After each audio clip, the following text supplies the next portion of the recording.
Afternoon, family. My name is LaShawn Mars. Thank you for joining my channel, Mrs. Mars Life and Manner. Here we talk about life, love, marriage, my healthy hair, and healthy living journey. I pray that you enjoy the content. But before we begin, do me a favor and hit the like button, the red subscribe button. Make sure that you click the notification bell so that you'll get all the new content that I upload. And please, please be sure to leave a comment to let me know how that you enjoyed the message. Thank you. Now let's dive into the word. Today's topic is the scent of sacrifice.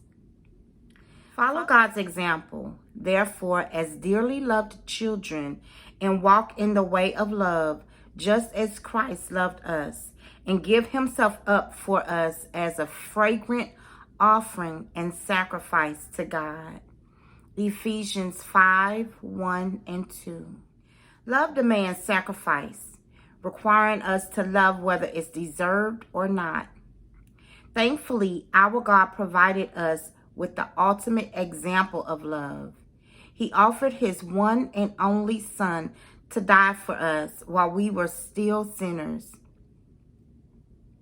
We were willing to walk in the way of love for our spouse. Be encouraged, knowing the love you give to each other is an act of worship and obedience to God. Your kind, uplifting words reflect his mercy to you. Your generosity flows from the blessings from your hands. Your humility and patience are on echo of the servant heart of Christ. When you lay down your lives for one another, you're surrendering yourselves more completely to the Lord. Consider how you can love each other today. Are there words of comfort and forgiveness to be spoken? Is there help to be given? Is there time, money, or gifts to be shared? Are there hopes and dreams to be supported? Love one another without holding back and rejoice in delighting in God's heart. Lord, thank you for your lavish love that knows no limit. Teach us to walk in the way of love, and let our marriage be a fragrant offering to you. Amen. As I was reading the last part,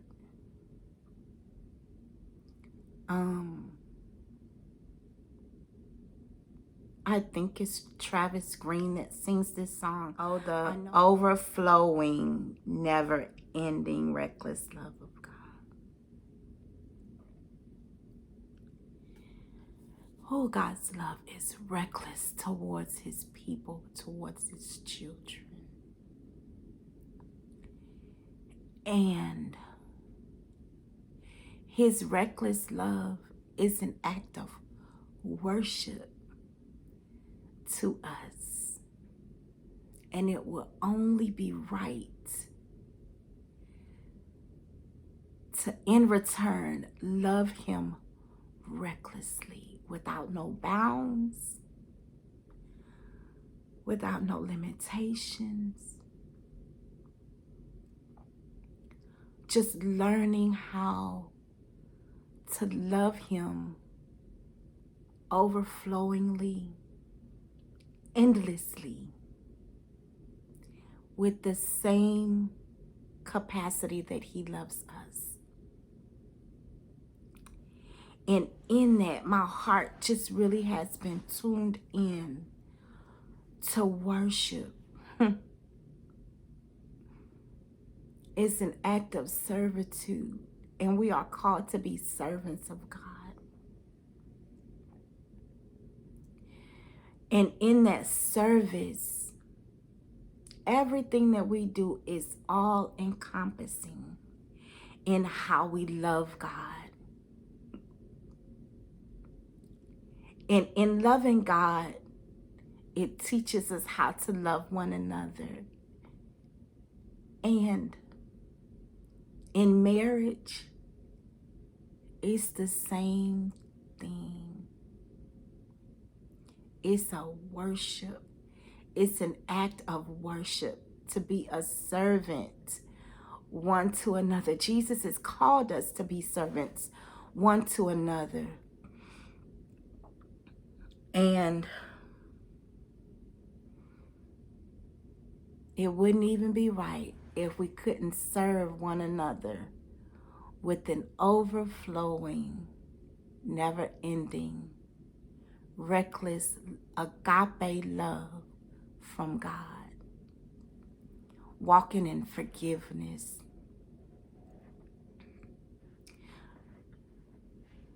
Being selfless. It's a sacrifice, y'all. It's a sacrifice to prefer your brother over yourself. It's a sacrifice to prefer your wife or your husband over yourself. To deny oneself.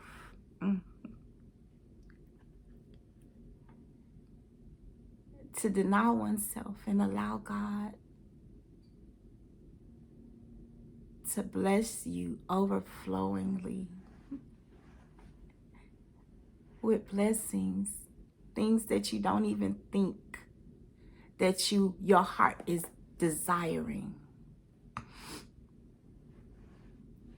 You know, that when we can offer a sacrifice, a service, when we consider ourselves in servitude to our spouse, God's hand of grace and mercy and overflowing abundance of love and blessings. Wow. It's amazing. I was talking to one of my patients about this yesterday, and I was just sharing with the parent how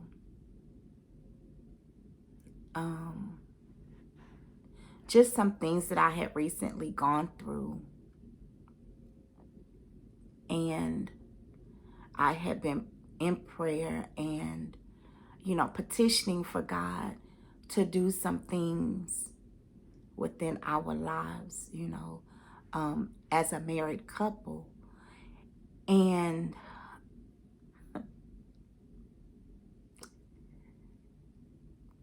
just watching the hand of God and how he moves in such a awesome way when your heart is pliable to listen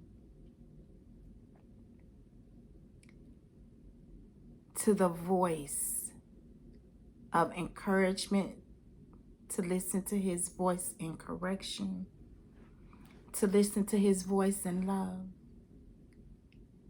and how he'll open your eyes to begin to see how he's moving on your behalf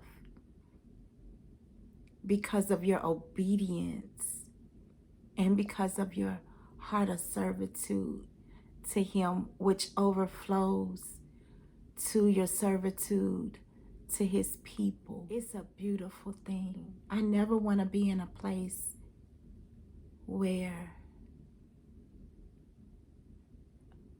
my heart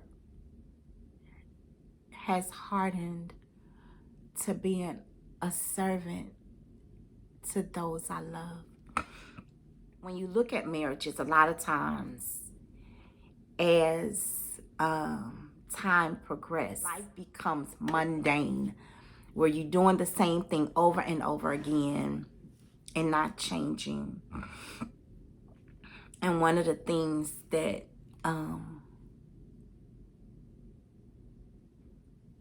as a married couple, it's imperative to keep things fresh in your marriage. It's imperative. And when you look at your spouse, if you can't look at your spouse with the same admiration and love that you did that day you walked down the aisle, then it's time to go before God and ask for a refreshing, a renewing. Because there may come a time when you have to be a servant to your spouse through sickness,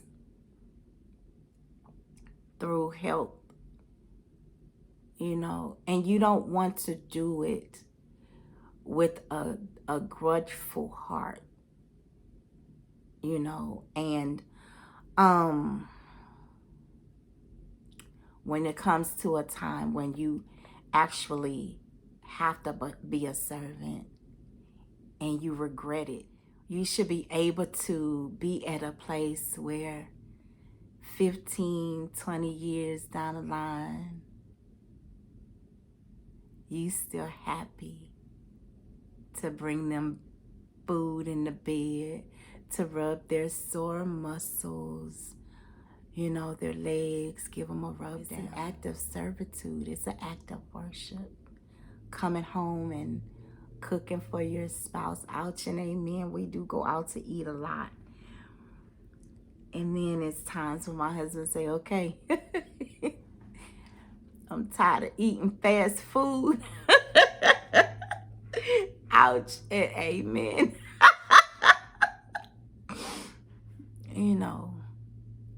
When you have things like that where you have to stop and take the time and say, Lord, give us a refreshing, give us a renewing, so that you can keep things fresh and have a heart of gratitude. A lot of times in life we look at being a servant as something that's bad. But Christ was the greatest example of servanthood.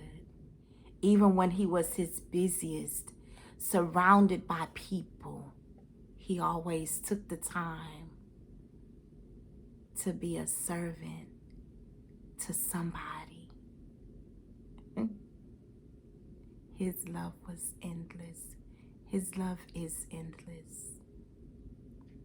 It doesn't lose its power. It doesn't lose its wow factor. So when you stop and you look at your husband or your wife and you have lost that wow factor, it's time to hit your knees and say, God, bring me back to my first love. That's all I have for you all today.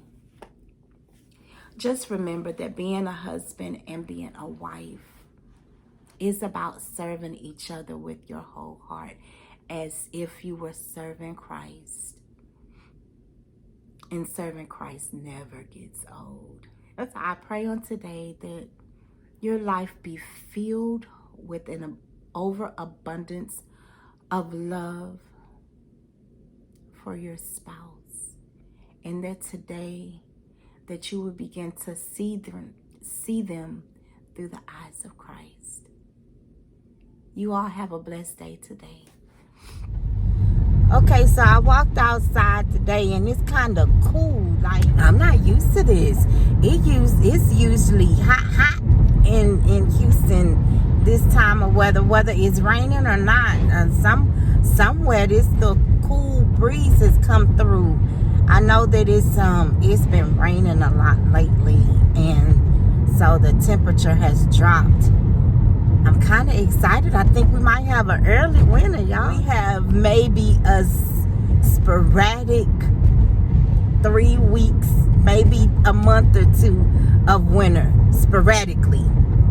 That means in December, it's liable we be walking around in flip-flops and shorts and short sleeve shirts.